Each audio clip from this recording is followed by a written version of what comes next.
Hey everybody, welcome back to my YouTube channel. ಎಲ್ರಿಗೂ ನಮಸ್ಕಾರ ಅಂತ ಹೇಳ್ತಾ ಇವತ್ತಿನ ವ್ಲಾಗ್ ಬಂದು ಗೋಯಿಂಗ್ ಟು ನಂದಿ ಹಿಲ್ಸ್. ತುಂಬ ವರ್ಷಗಳಿಂದ ಹೋಗ್ಬೇಕು ಅಂದ್ಕೊಂಡಿದ್ದೋ, ಬಟ್ ಆಗಿರಲಿಲ್ಲ. ಇವಾಗ ಹೋಗ್ತಾ ಇದ್ದೀವಿ. ಬನ್ನಿ ಹೋಗೋಣ.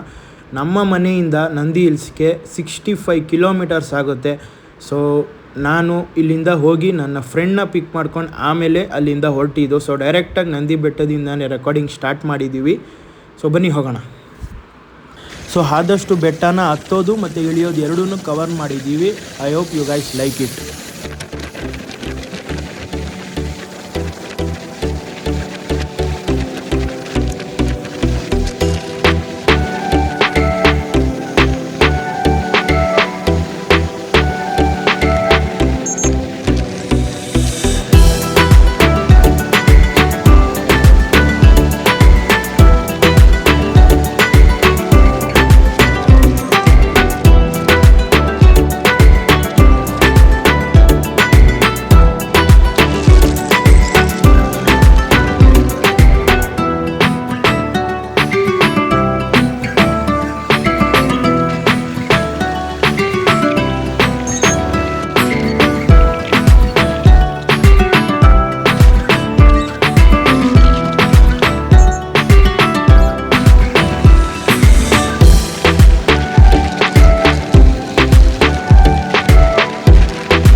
ರೆಕಾರ್ಡಿಂಗು ಬೆಟ್ಟ ಹತ್ತೋದು ಹೆಂಗೆ ಬಂದಿದೆ ಅಂತ ನನಗೆ ಗೊತ್ತಿಲ್ಲ.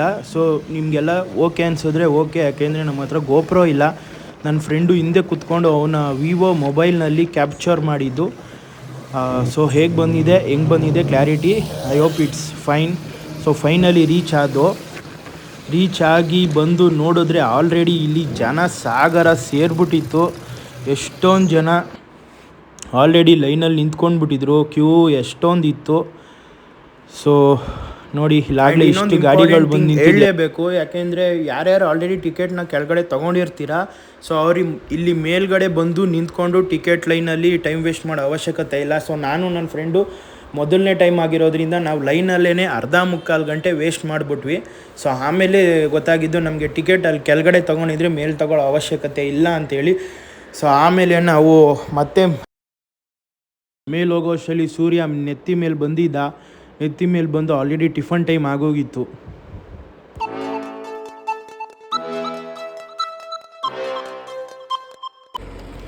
ಸೊ ಇಲ್ಲಿಂದ ಅಸಲಿ ಆಟ ಶುರು. ಯಾಕೆಂದರೆ ನನಗೆ ಮ್ಯಾಟ್ರೇ ಗೊತ್ತಿರಲಿಲ್ಲ ಇಷ್ಟೊಂದು ಮೆಟ್ಲು ಹತ್ತಿ ಇಷ್ಟು ದೂರ ಹೋಗಿ ನಾವು ಸನ್ರೈಸ್ ನೋಡಬೇಕು ಅಂತ. ಯಾಕೆಂದರೆ ನಂದಿ ಹಿಲ್ಸಿಗೆ ಫಸ್ಟ್ ಟೈಮ್ ಬರ್ತಾ ಇರೋದ್ರಿಂದ ನನಗೆ ಇಷ್ಟು ದೂರ ನಡಿಬೇಕು ಅನ್ನೋದೇ ಮ್ಯಾಟ್ರ್ ಗೊತ್ತಿರಲಿಲ್ಲ. ಸೊ ಫುಲ್ಲು ಸುಸ್ತಾಗ್ಬಿಟ್ಟೆ ನಾನಂತೂ ಹತ್ತೋಷ್ಟರಲ್ಲಿ. ಮೇಲೋಗಿ ಕುತ್ಕೊಂಡು ಸ್ವಲ್ಪ ಸುಧಾರಿಸ್ಕೊಂಡು ಆಮೇಲೆ ಮತ್ತೆ ಮೇಲೋಗಿದ್ದು ನಾವು.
ಚೆನ್ನಾಗಿತ್ತಲ್ಲ ಅದು ಸ್ಟಿಕ್ ಮಾಡ್ಸಿದ್ದು ಅವಾಗ ಊಟ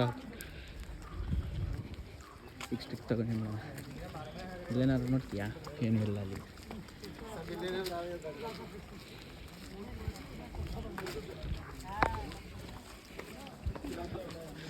ತುಂಬ ಚೆನ್ನಾಗಿದೆ.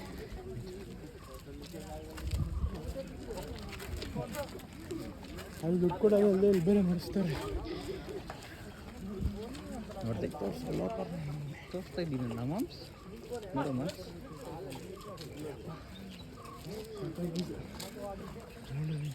ತುಂಬ ಚೆನ್ನಾಗಿದೆ. ಬಿಡ್ಲಾ ಕೈ ಅಪ್ಪನಾಗೆ ನೋಡಿ ಇಲ್ಲಿಂದ ಚೆನ್ನಾಗಿ ಕಾಣಿಸುತ್ತೆ.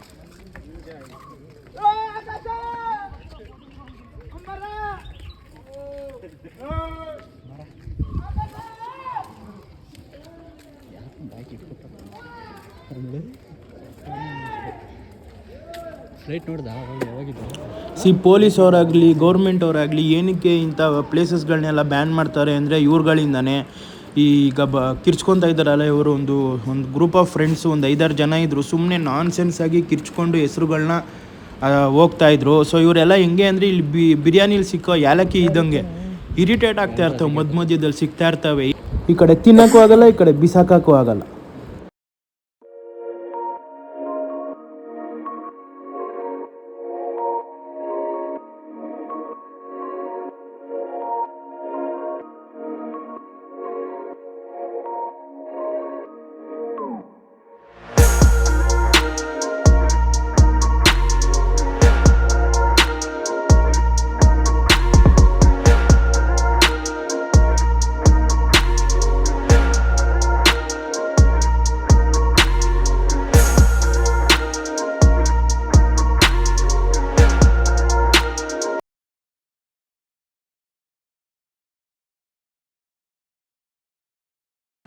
So finally it's time to meet mister Surya. ಸೊ ಇಷ್ಟೆಲ್ಲ ಸರ್ಕಸ್ ಮಾಡಿ ಇಷ್ಟೆಲ್ಲ ಹತ್ಕೊಂಡು ಸುಸ್ತು ಪಡ್ಕೊಂಡು ಮಾಡ್ಕೊಂಡು ಬಂದಿದ್ದೆ ಈ ವ್ಯೂ ನೋಡೋಕ್ಕೆ. ಸೊ ಬನ್ನಿ ನೋಡೋಣ.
ಸೊ ನಾನು ನನ್ನ ಫ್ರೆಂಡು ನಂದಿ ಬೆಟ್ಟದಲ್ಲಿ ಸನ್ರೈಸ್ ನೋಡೋಣ ಅಂತ ಬಂದರೆ ಈ ಕಪಲ್ಸ್ ಹಾವಳಿನೇ ಜಾಸ್ತಿ ಆಗಿಬಿಟ್ಟಿತ್ತು.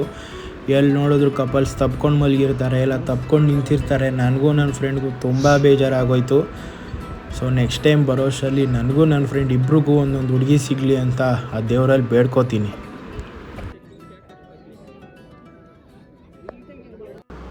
ಸೊ ಇಲ್ಲಿಗೆ ನಂದಿ ಬೆಟ್ಟದ ಕತೆ ಮುಗೀತು. ಸೊ ನಾನು ನನ್ನ ಫ್ರೆಂಡು ನಿಮ್ಮನ್ನ ಎಲ್ಲರನ್ನೂ ಸೇಫಾಗಿ ಬೆಟ್ಟದಿಂದ ಕೆಳಗಡೆ ಇಳಿಸ್ತೀವಿ. ನೀವು ಅಲ್ಲಿಂದ ನಿಮ್ಮ ಮನೆಗೆ ಹೋಗಿ, ನಾವು ಇಲ್ಲಿಂದ ನಮ್ಮ ಮನೆಗೆ ಹೋಗ್ತೀವಿ ಅಂತ ಹೇಳ್ತಾ ಬೆಟ್ಟ ಇಳಿದ ಮೇಲೆ ಬಾಯ್ ಅಂತ ಹೇಳ್ತೀನಿ.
ಸೊ ನೀವು ವೀಡಿಯೋನ ಇಲ್ಲಿ ಗಂಟ ನೋಡಿದ್ದೀರ ಅಂದರೆ ನಿಮ್ಮ ಹತ್ರ ಒಂದು ವಿಷಯನ ಶೇರ್ ಮಾಡ್ಕೊಳ್ಳೇಬೇಕು.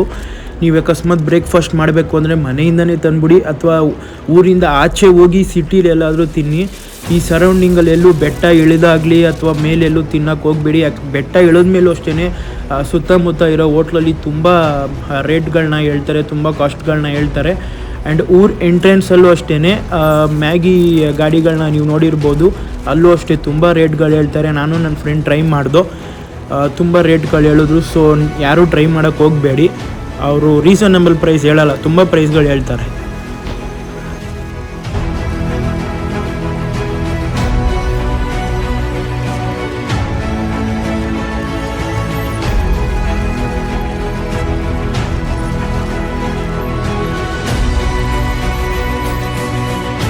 ಸೊ ನಿಮ್ಮ ಭೇಟಿ ಮುಂದಿನ ಬ್ಲಾಗಲ್ಲಿ ಅಂತ ಹೇಳ್ತಾ, ಓಕೆ ಫ್ರೆಂಡ್ಸ್, ಟಾಟಾ, ಬಾಯ್ ಬಾಯ್.